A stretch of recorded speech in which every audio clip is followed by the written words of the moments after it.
We're now going to be joined by Classics for All's Programmes Director, Hilary Hodgson, and by Gemma Williams, a teacher, as I said before, from Allerton Grange, a state secondary school in Leeds, who introduced GCSE and A-level Class Civ to her school with our support, with support from Classics for All.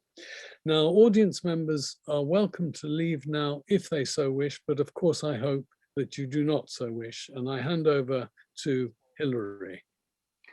Well, hello everybody, and thank you, Edith, for a fantastically inspiring talk, which I think echoes our core mission perfectly in terms of creating equal access in the 21st century to classics, which is, after all, what we're all here to celebrate. There is a long way to go, but I've got with me today Gemma Williams, who's from Allerton Grange, as Paul said, which is a school in an inner city comprehensive school in Leeds. And since 2017, Gemma, who's joining us, she's introduced both classical civilization at GCSE and A-level against the odds in a very, what some of the political elite would probably call a bog standard comprehensive. So I'm going to take the opportunity to talk to her for a wee bit about how she's done that and how we, both Edith and ACE and CFA, have helped her in that mission. So Gemma, just starting with the question, I mean, back in 2017, and you're in inner city Leeds, what was the kind of outlook and prospect like for classics in an ordinary state-maintained school? There was practically no provision of classics at all in Leeds back in 2017. Despite Leeds being the 4th largest city in the UK, we only had 2 sixth form colleges offering classics, Class Civ at A-level, and that was it. There was nothing else available in the city. Right. So but you're a history teacher. Okay, so I'm trying to get a grip on this. You're a history teacher. What prompted you to introduce classics? Because there would be pressure, perhaps, just for you to stick to modern history. And so the school that I went to an ordinary comprehensive in Halifax, like a very working class town. And my school offered classics and Latin from year 7, 8 and 9. And then I did Class Civ at GCSE and A-level and went to do my degree in classics. And to me, it was just a regular subject. And I thought every single school did it. Got to university, found that almost everyone in my course was privately educated, and really felt almost like I wasn't worthy because I come from that comprehensive school. And I always knew I wanted to be a teacher, but when I graduated, there just wasn't a job available for me as a classics teacher in the North, let alone any training, any PGCE courses in the North at all. So I ended up as a history teacher for 6 years, but it never ever left me that I really wanted to be a classics teacher. And I was desperate to find a school that would make the very bold choice to let me introduce it.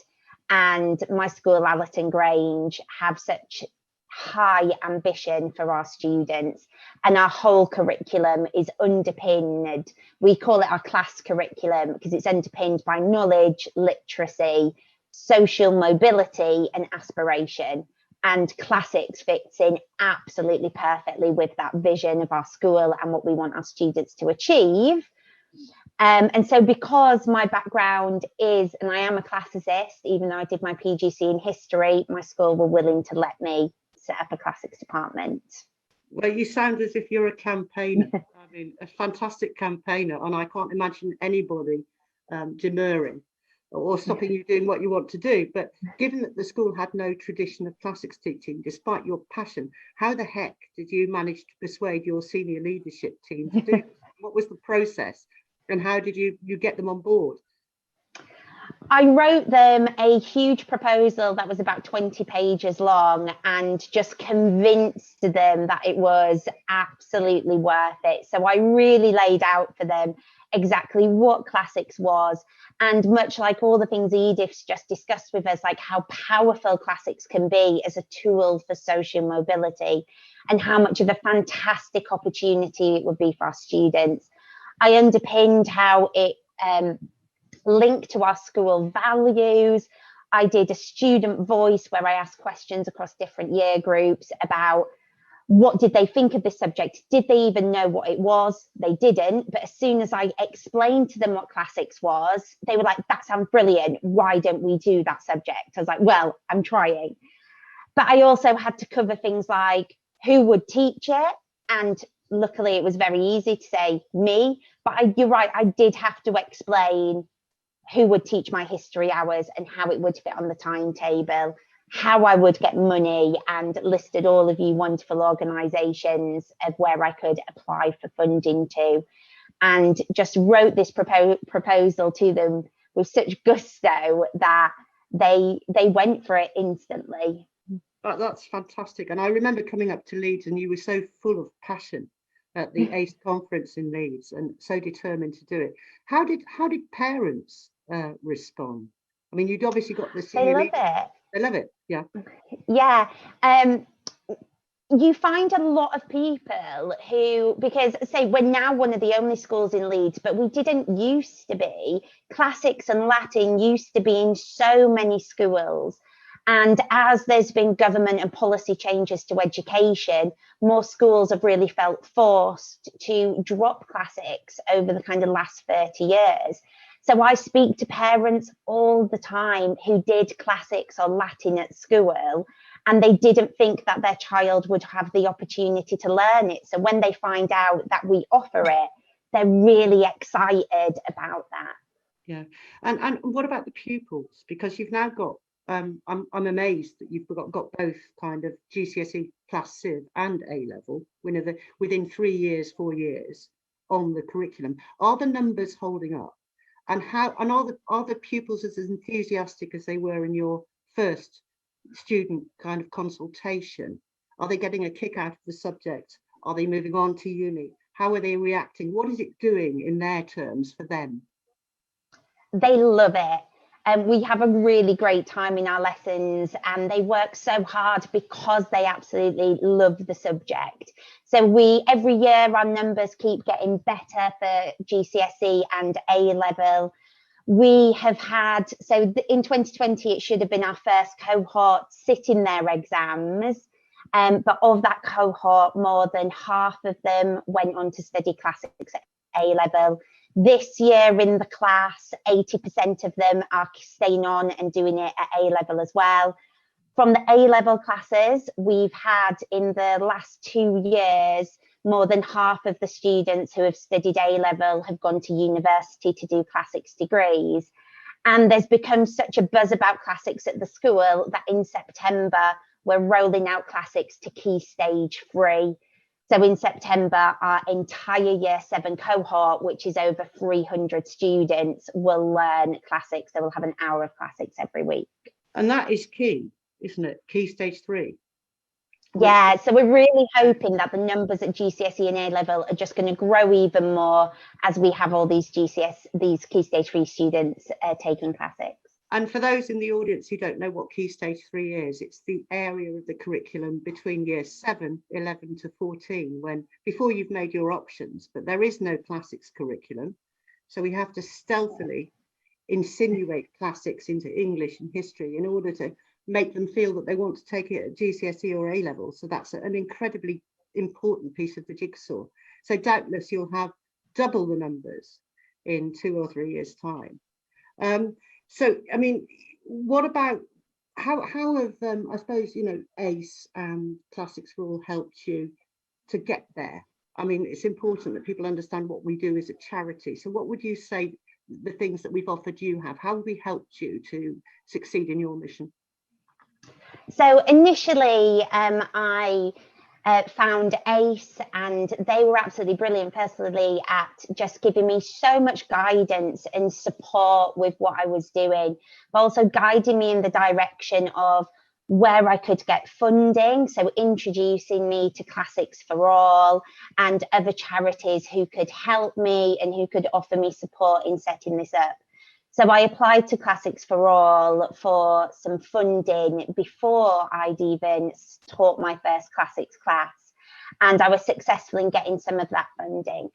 And one of the biggest things it did for me was to improve my subject knowledge, because even though I'm a classicist, I'd spent 6 years as a history teacher. It had been almost a decade since I finished my classics degree. So with the funding that I got from Classics for All, I was able to go on lots of CPD courses. I was able to go on courses with OCR to learn about the specification for GCSE and A-level. I was able to get myself lots of books to improve my subject knowledge, as well as purchase Massalit to be able to really engage with academics because of the scholarship side of the A-level. And at the Classics for All Northern Hub, they've been incredible. So Maria Haley, who organises the Leeds Hub, she's done so much for Allerton Grange. Before the courses started, she came into school and she helped me with promotional events. She did sixth form open evenings with me to get students interested, because there was only me doing this, and it was good to have that second pair of hands to speak to people. Since we've started the course, Maria has come in. She has run seminars with the A-level students. She has also come in and helped with our Latin club after school. And that was another thing that Classics for All helped me with when I wanted to start up a Latin after school club. They helped me to source some of the Cambridge Latin course books and to buy some Latin dictionaries that we could use. And what was the last thing? Oh yeah, Maria has also helped to organise trips with us. So she helped us organise a trip at Leeds University so that A-level students could do coin handling sessions of Roman coins. So for me, Classics for All have just been absolutely incredible at helping establish classics in our school. Well, that's what we want to do, and long may it exist. So if there's any more support you need with your Key Stage 3, we're there. And I think that the modus operandi of Classics for All is to help people in the way that they want to be helped. You know, it's not a blueprint. We're terribly tailored in the support that we give. One very quick, because I'm aware of time, last question, and Paul may then have a couple of questions from the audience or not. But what next, Gemma, besides Key Stage 3? Are you busy promulgating and advocating classics across Leeds? Are we going to get some more schools in? Your primary school? I'm so hopeful that we will. I really want more schools in Leeds to take up classics. We've thankfully now got a skit for classics running in Leeds. What's a skit? Gemma, you're talking to sorry, a teacher training programme for people to study to become classics teachers. So there's going to be more classics teachers coming out of Leeds. So we do want to encourage more schools to introduce classics.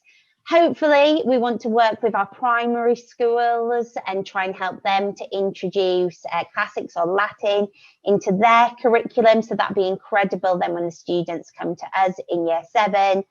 We've got year 7 starting in September, but then in 2022 we'll go into year 8, and in 2023 we're going to go into year 9. So we've got 1,500 students in our school, and we continue to grow. So by 2023, all 1,500 students will study classics. And if that isn't an inspiring message for everybody out there, I don't know what is. And I love your passion. And a big shout out as well to the 17 regional networks that we have. One of which is run by Maria Haley in Leeds on 1 day a week. And look at the work she does. It's fantastic. Over to you, Paul. Well, yes, I was absolutely fascinated by that last Q&A. I mentioned, as Edith had, Tony Harrison. He is a loiner, and as well as the most extraordinary poet dramatist. So he went to Leeds Grammar. Something about Leeds, obviously, something in the water that conduces to classics. Gemma, I can think of no more articulate or inspiring champion of classics in state schools than yourself. Thank you so much for coming on. Hilary, you were brilliant to discover Gemma and ask her the right questions. And so for me, it's just to wrap up and say thank you all for attending. Thanks to Edith for really heroically, I think, coming out after so soon after a difficult operation. And I hope everyone feels as I do, that this has been a most worthwhile event. And I'm personally already looking forward to our next one. And all the very best to everybody concerned. May you be well and safe, and think of Classics for All, and remember us in your prayers.